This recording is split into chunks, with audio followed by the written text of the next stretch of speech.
قرآن مجید میں ارشاد باری تعالیٰ ہے، اے محبوب کیا تم نے نہ دیکھا اس کو جس نے جھگڑا کیا ابراہیم سے اس کے رب کے بارے میں، اس وجہ سے کہ اللہ نے اسے بادشاہت عطا فرمائی، جبکہ ابراہیم نے کہا میرا رب وہ ہے جو جلاتا اور مارتا ہے۔ نمرود بولا میں جلاتا اور مارتا ہوں۔ ابراہیم نے کہا کہ اللہ سورج کو مشرق سے نکالتا ہے تو اس کو مغرب سے نکال دے، تو یہ سن کر اس کے ہوش جاتے رہے اس کافر کے، بے شک اللہ ظالموں کو ہدایت نہیں دیتا۔ سورہ البقرہ آیت نمبر 258۔ اللہ عز و جل نے اپنے اس فرمان میں حضرت ابراہیم علیہ السلام کے اس مکالمے کا ذکر کیا ہے جو اس وقت کے جابر سرکش اور رب ہونے کے جھوٹے دعوے دار کے ساتھ ہوا۔ حضرت ابراہیم علیہ السلام نے اس کے خدائی دعوے کا انکار کیا اور اس کو اس کی جہالت اور کم مائگی سے آگاہ کیا، اور اس بدبخت کو اپنے دلائل سے ایسی لگام دی کہ اس پر رائے حق کو واضح کر دیا۔ حضرت مجاہد رحمۃ اللہ علیہ اور دیگر کئی مفسرین کرام نے نمرود کا سلسلہ نسب نمرود بن فالح بن عابر بن صالح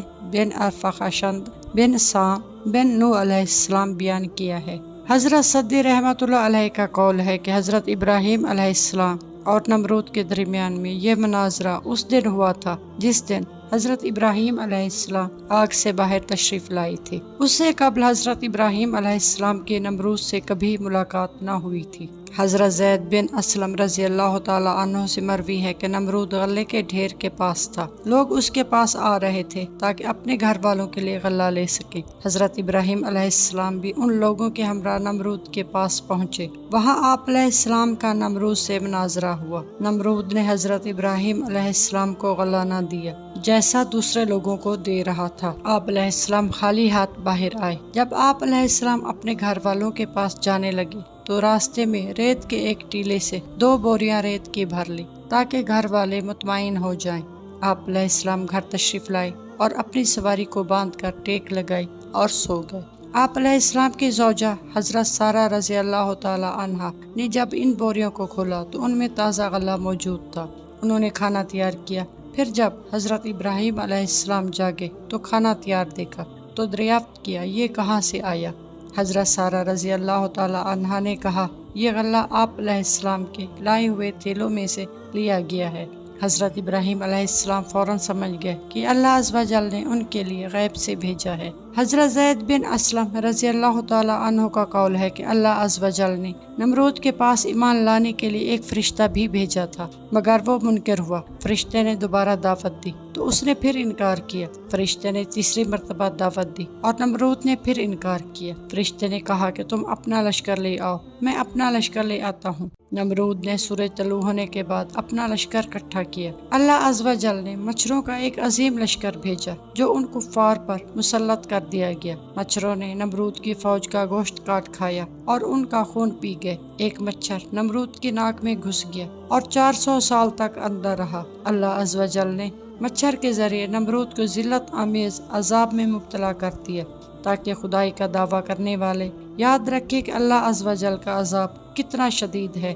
نمرود کے سر پر روزانہ وزنی چیزوں سے مارا جاتا تھا، یہاں تک کہ وہ اسی حالت میں ہلاک ہوا۔ جب حضرت ابراہیم علیہ السلام ملک شام کی جانب چلے گئے تو اللہ عز و جل نے وحی بھیجی کہ یہ سرزمین آپ علیہ السلام کے بعد آپ علیہ السلام کی نسل کے لیے ہے۔ حضرت ابراہیم علیہ السلام نے یہاں شکرانے کے نوافل ادا کیے اور ایک قربان گاہ بنائی، پھر بیت المقدس کی مشرقی جانب اپنا حجرہ بنایا۔ پھر یہاں سے آپ علیہ السلام یمن کی جانب چلے گئے، مگر وہاں قحط کی صورتحال تھی۔ آپ علیہ السلام وہاں سے مصر کی جانب چلے گئے۔ مصر کے شیطان صرف بادشاہ کا معمول تھا کہ جب کسی مسافر کے ساتھ کسی خوبصورت عورت کو دیکھتا تھا تو اس کے شوہر کو قتل کروا دیتا تھا۔ حضرت ابراہیم علیہ السلام نے حضرت سارہ رضی اللہ تعالی عنہا سے فرمایا کہ میں نے انہیں بتایا ہے کہ تم میری بہن ہو اور اس وقت روئے زمین پر تمہارے اور میرے سوا کوئی مومن موجود نہیں ہے، میری بات کو رد نہ کرنا۔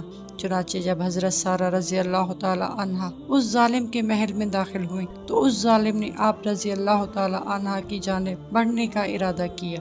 آپ رضی اللہ تعالی عنہا نے وضو کیا اور نماز پڑھی اور اللہ عز و جل کی بارگاہ میں دعا مانگی کہ الہی تو جانتا ہے کہ میں تجھ پر اور تیرے رسول پر ایمان لا چکی ہوں اور میں نے اپنی عزت کی حفاظت کی، سوائے اپنے شوہر کے تو اس بدبخت کافر کو